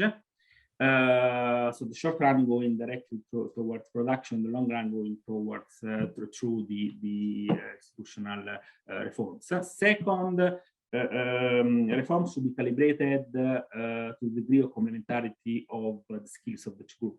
So if the skills are very complementary, you should favor this process of endogenous formation of more democratic institution. If they are not, you should encourage cooperation in sectors in which there is this complementarity. If this is too costly from a allocation point of view, you should push another strategy, which is to foster a cultural cooperation. Finally, you should avoid the effective transplantation of strong political rights, because as we saw in the theoretical discussion, when things are good, so you can produce even without more democratic institution, there is no need to introduce democracy from an investment point of view. Of course, these results are open way to study more generally the formation and the evolution of the state, in particular the rise of state fiscal capacity, centralization of market and administration, and centralization of the legal order. Thank you. Thank you very much. So again, a super interesting presentation. We are now going to have some comment from your discussant, Pascalis. So Carmine, if you can stop sharing your screen. You also have a few questions in the chat if either you or Giacomo want to have a look later on. So Pascalis, the floor is yours, and you'll get a 1 minute warning. Thank you very much. Please do. I have presented, I have prepared some slides presentation to discuss mainly the paper that I've read, and so my discussion will base mainly on the paper and less on the presentation that I've heard today.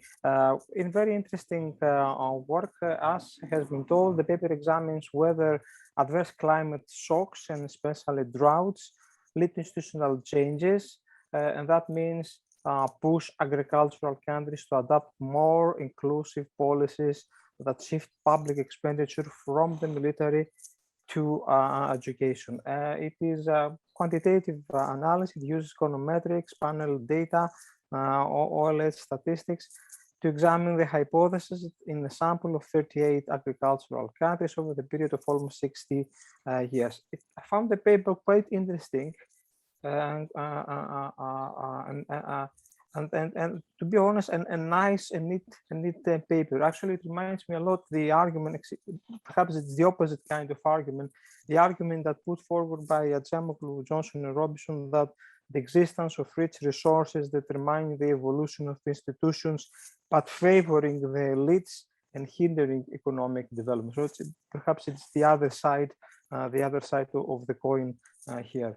A few things about the theory that the paper is based on, and a few things about the econometrics and the conclusions. First, the theory.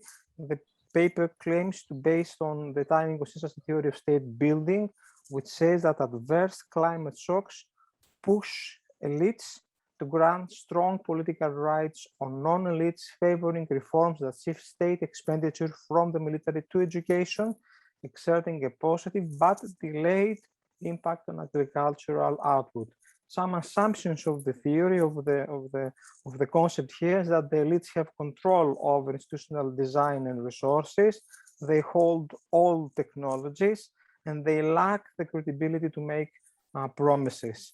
In terms of the non-elites, the assumptions are that these are disenfranchised individuals of having no control over institutional design and over resources, but they are endowed with new and innovative, perhaps, technologies. And one of the other assumptions is that the two groups cooperate nicely in the economic activity in farming. I find some logical gaps with this theoretical perspective and the assumption that is put by the theory. First, it is implied that the negative impact that droughts have on agricultural production is somehow counterbalanced by the redistribution of public goods and public spending that favors education over military, which ultimately increases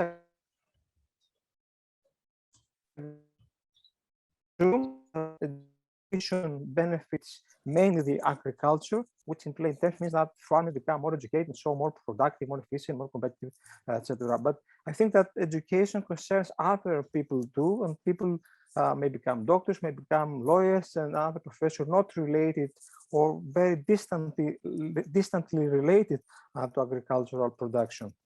Yes, education has a positive impact on agricultural production, but there are other factors that should be present in order this impact to be materialized.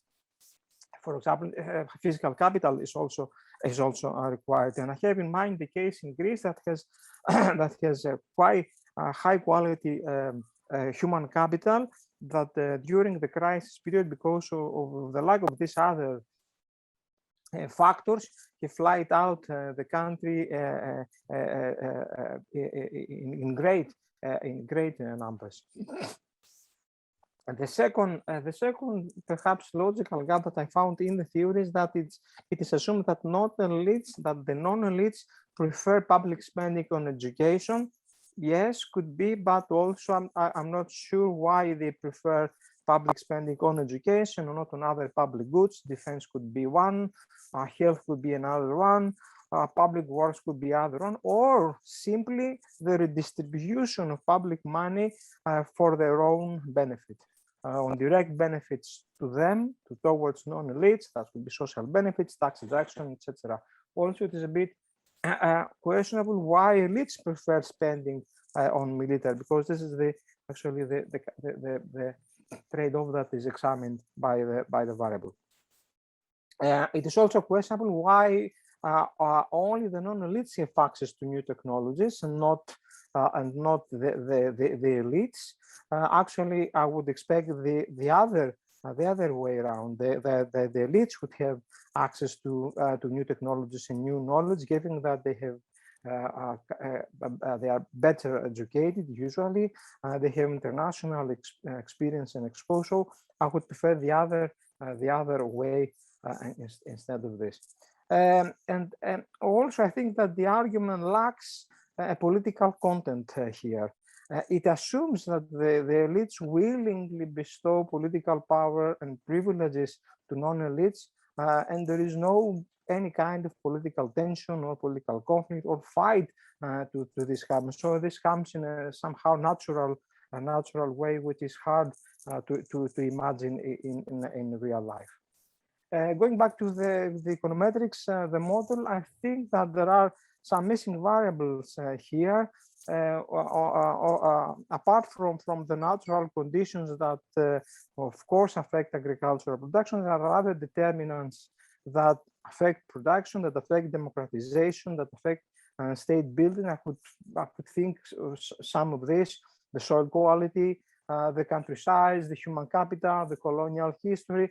I think these are not controlled in the model. And of course, if someone would like also to explore the spatial kind of effects, he can use, or they can use the spatial econometrics to see if there is indeed a spatial connection in the phenomena examined. I find some interesting findings also. Somewhere in the models it says it is shown that increased temperature lowers democracy. And it seems that it affects democratization quite highly, more than physical condition, more than drought. So I think this is an interesting issue or case or something to explore. So Pascalis, further. it is your 1 minute warning. I will finish. Yeah, conflicts also. It seems to have a very high coefficient compared to democracy on public goods, and I think that's interesting. An interesting also case. I would love to see the paper examining this in more detail to see how conflicts affect the public good configuration in the long run instead of 1 year. The conclusions, I think the conclusions are a bit hasty and a bit dodgy in a sense. It is argued that severe doubts favor the otherwise unattainable cooperation between elites and non-elites. Yes, but I think that giving political rights or political power out of necessity is not necessarily an indication of long-run cooperation. Again, the political issue that I was raised before. The paper also states that policymakers should pay attention to the complementarity between skills. Yes, diversification and complementarity are important things, but this I'm not sure how this comes out of this paper. It seems to me that it's coming out of the blue. Similarly, the paper claims that it speaks against transplantation of strong political rights. Again, this is not, I can understand how these conclusions came from. And also there is an argument to combine natural and social sciences, of course, yes, but apart from getting data from natural sciences, I don't know what kind of combination the authors have also in mind. Well, yeah, that's all, more or less. Thank you very much. I think it was quite a lot, Pascalis. Thank you very much for all those thoughtful comments. So you know, I'm very aware that we are getting quite close to the end, like the planned end to the session. So we said we would finish at 11:30, but I would really like to give an opportunity to all the speakers to at least respond to the discussant. So I think there's a small chance that we might overrun, but please, if you need to leave.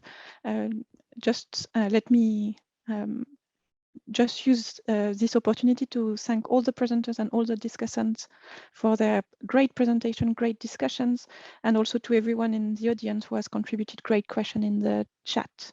And now I think I'm going to give you 5 minutes to each speaker to respond to their respondent. And then if we still have a few people left, maybe we'll open the floor to the audience to see if there is any additional question. So we'll start with Tommy Vlev.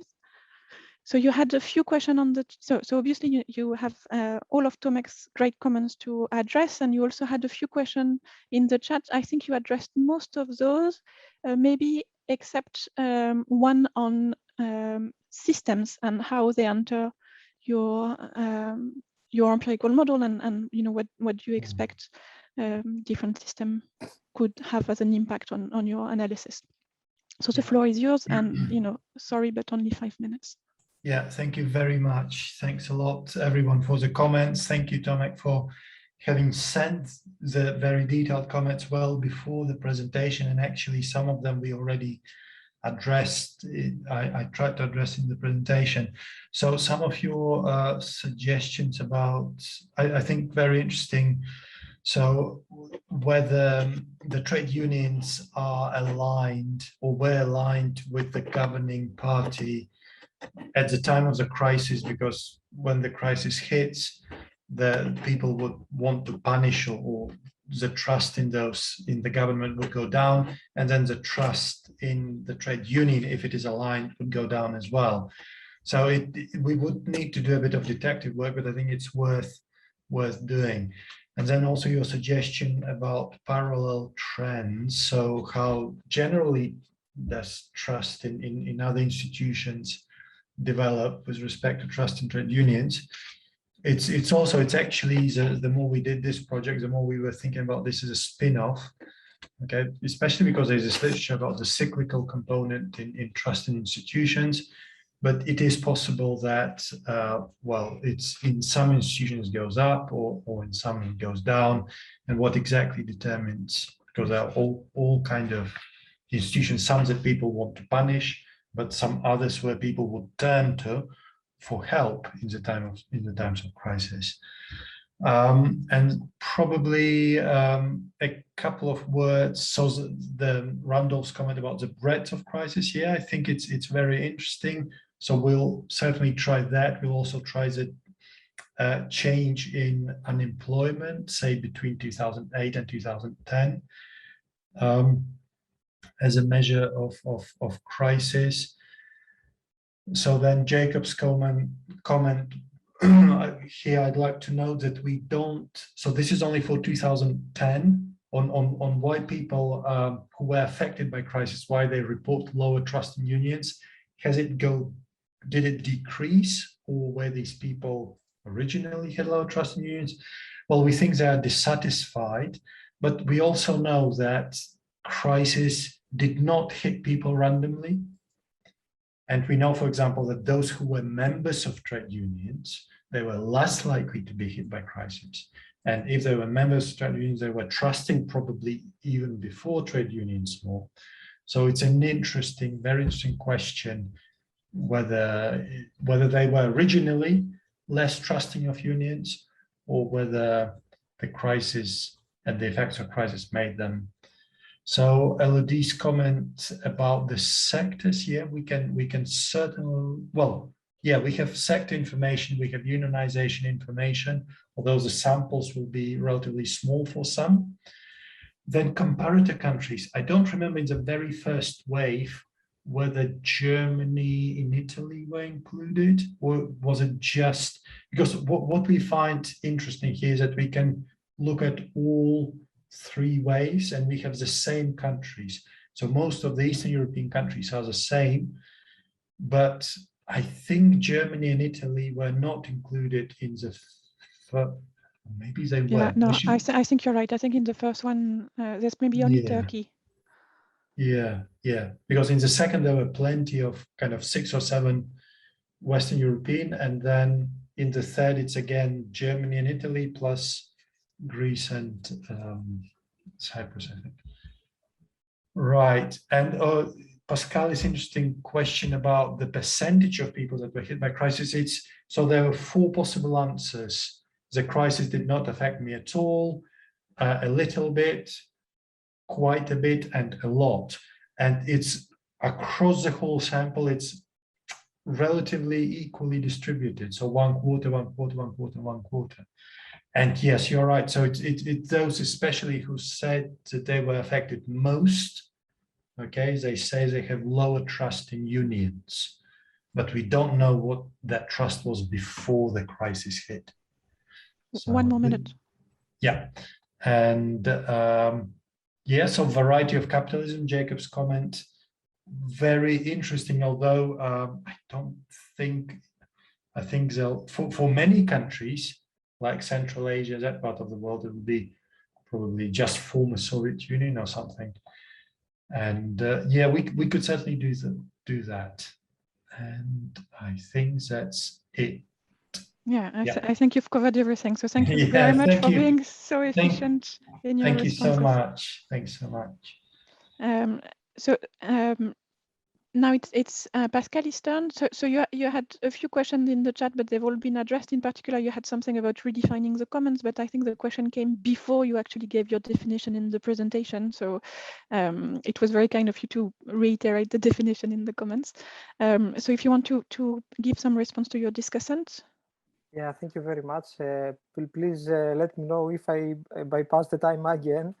Well, very interesting comments I have. First, I would like to apologize because we sent the paper quite late, and it was quite long paper, but this was because of necessity. We've been ill, with me and George, together by high fever in bed for a week or something. No COVID. So it was a bit upsetting the whole program. Well, back to the comments. Many reforms took place in Greece due to the crisis and imposed by Troika in order to give money to Greece to go on. So all these reforms, or most of these reforms, actually were needed by the Greek economy. So it was an opportunity window for Greece to embrace these reforms, but these reforms was imposed by the Troika. So this created an uncomfortable kind of situation, if you like, giving some leverage to the government to impose harsh reforms and making these reforms much more to say coming out of necessity for the whole population, because the country was totally in crisis, not only economic crisis, humanitarian crisis as well. Well, about the commons and about the situation in the Greek law, and I think in the European law as well, there is no statutory acknowledgement of commons in that sense, as is discussed in the literature on the Ostromian or the autonomous kind of way. Common property rights in that extent and in that way. The only case that I know comes from Italy, so I was wondering why the guys did know about it, and comes from Bologna, and actually Bologna gave rights of commons to develop commons to citizens. The quality of the water, well, that's a very interesting, indeed a very interesting situation, because it is interesting because, well, in the question that we sent the people, most of the people said that they don't trust municipal water.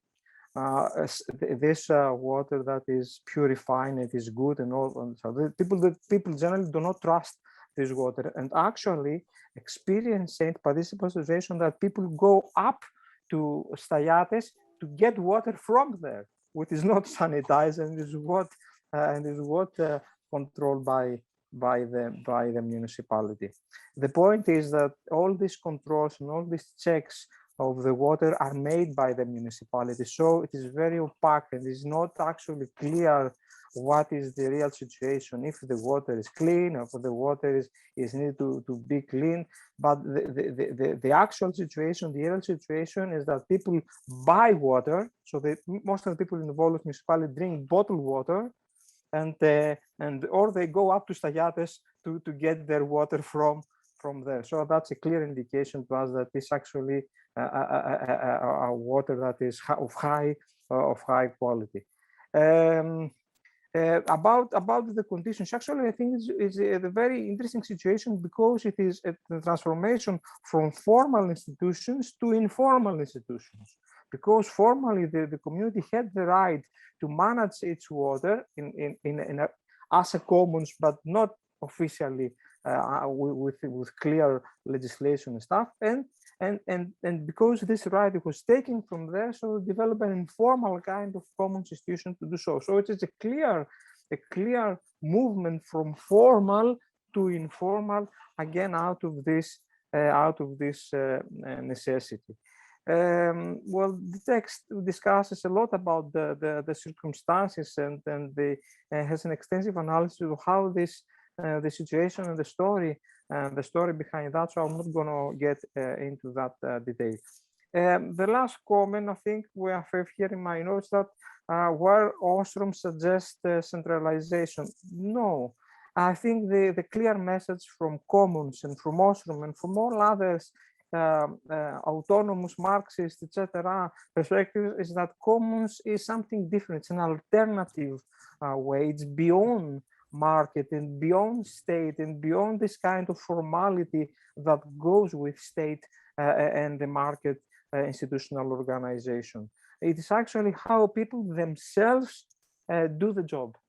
They don't need the market. They don't need the state to do the job. Actually, if you leave the job to the market or to the state, the job is not being done. So people are obliged, somehow forced to do this on their own, and this creates a path dependence, let's say, or some knowledge that is gained that changes people's mentalities, etc. There are hundreds of examples of commons around the world, and actually there are quite many examples that comes from Italy, because Italy has one from the autonomous and the Marxist kind of perspective, but Italy has a long tradition on this kind of experience and this kind of management of buildings or parks managed as a common. So there are quite a lot of experience that comes from that. Again, most of these cases are not formally recognized and acknowledged.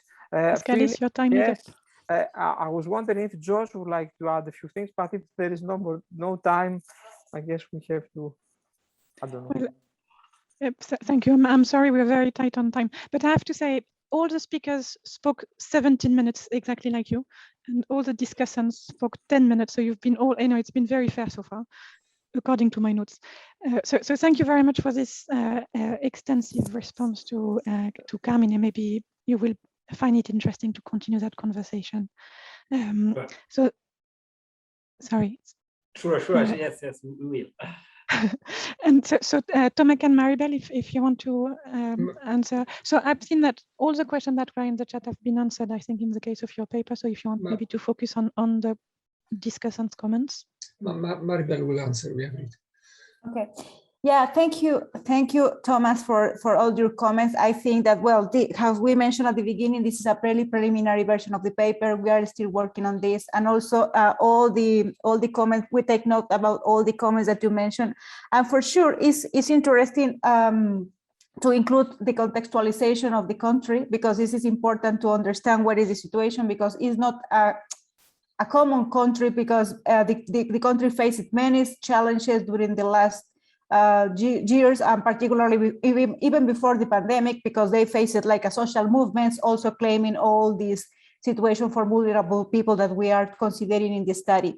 And also it's important to mention that based on the characteristics of the Global Entrepreneurship Monitor, we are taking information about adult population. In this adult population, we identify, based on the methodology, who are the people that are involved in entrepreneurial activities. So, and this is one thing. For the reason, we have information about the sectors, but maybe also we need to split the sample and then focus more maybe in the characteristics of that sample if we consider sectors. And also it's interesting to mention too that, for example, this information of captured at least 8 months of the pandemic. So this means that is the beginning, because based on the characteristics of the data collection, also we have this restriction, but also we are collecting more information that maybe is going to capture the rest of the effect of this, the effect of the pandemic. We also consider that the data has several limitations that you mentioned, because it's not longitudinal, but also maybe we are going to have the opportunity to extend and recontact some people if we have opportunity to do it, because we have the contacts of these people. And as well as, thank you very much for also your comments regarding with this continued entrepreneurial activity. And also in particular, I am working with one PhD student in this case, and this is also reveals a very good information about this situation that you mentioned. And also thank you for also, well, again, we need to starting to refocus on the paper based on the main characteristics of the main findings that we found, and maybe focus on the main groups that we identified, like you suggested at the last of the representation and recommendations. So thank you very much also for them. And as well as thank you to Jacob, because Jacob also gave us a very good, interesting elements to discuss about the opportunity cost regarding with entry to informal or formal sectors. And as well to Marco, because he also gave us a very good comments regarding with using other mechanisms for controlling a region or province. But well, we need to see if we have access to that kind of information. So, and also just to say thank you also to the organizers for this opportunity to share the study, and also for receive this preliminary feedback, because it's very useful for us for continue doing and improving the research. Thank you so much. And also thank you to my co-authors. So. Well, thank you very much for your very interesting contribution to the workshop and your very efficient response to your discussants. So last but not least, so I don't know, Giacomo or Carmine, if you want to respond to Pascalis. Okay, let me start. Okay, so let me first respond to the chat. So the chat is there were 2 questions. One was 3 questions. One was asking how to identify the threshold of the that you go that divide inclusive from non-inclusive political solution. Historically, we have a series of papers that actually look at the rise of political rights and property rights in Bronze Age Mesopotamia, and we use a similar analysis. So we regress measure of these rights on temperature. So negative temperature explain rise of strong political and property rights, which is also consistent with what we see here in this paper, that temperature has an effect on a similar effect on institution. We have considered the discrete measure of inclusion of political institutions. we could, it is correct that we can use other measure of democracy, but I don't think the results are going to change a lot because they are all very correlated. For what concerns the fact that we focus on a sample, the sample of the most agricultural economics, if you run the same regression for the entire available sample, you just are going to have that the coefficients are, the magnitude of the coefficient is smaller and they are less significant. Whereas they're more significant for agricultural economics, which are the ones that we are targeting from a policy point of view. For what concerns the comments by Pascal, so first of all, we believe that non-elite like more expenditure on warfare, so on the military, because Africa has a very long history of autocracy run by military forces. So this was the natural measure of public goods preferred by the elite, whereas education is something that helps not only the farming sector, but also sectors which are related to farming, like financial sectors, supporting industry, which helps also the productivity in the farming sector. We don't really need that in the model that actually the non-elite as an easier access to technology. We just need that the non-elite is the only one to be able to produce the output, and this is obvious. I mean, the non-elite are the peasants, so if they don't cooperate, then there's not going to be any production. We control for conflicts. Actually, conflicts have exactly the opposite effect that all the literature suppose that they have. So actually, they don't increase the inclusiveness of political institutions, but they do decrease it. The role of temperature, as I told you, is something that we also study in historical analysis on the Bronze Age in Mesopotamia. But I mean, when you add the other control, the effect of temperature becomes smaller than the effect of the droughts. And finally, why we believe that once you you enact more inclusive political institutions, you actually have cooperation, because this is the way in which we should interpret the positive effect of democracy on public good provision, which is the provision of public goods that actually help the farming sectors to have a higher productivity. This is actually consistent with our discussion of anecdotal evidence. Actually, we discussed 2 cases of Malawi and Madagascar, in which there was one group which is actually exploiting the rest of society. Adverse climate shock, they have to give up power, and then they start to cooperate with the shift of public goods provision toward education and a rise of more inclusive states and more cooperation in production. This was my answer.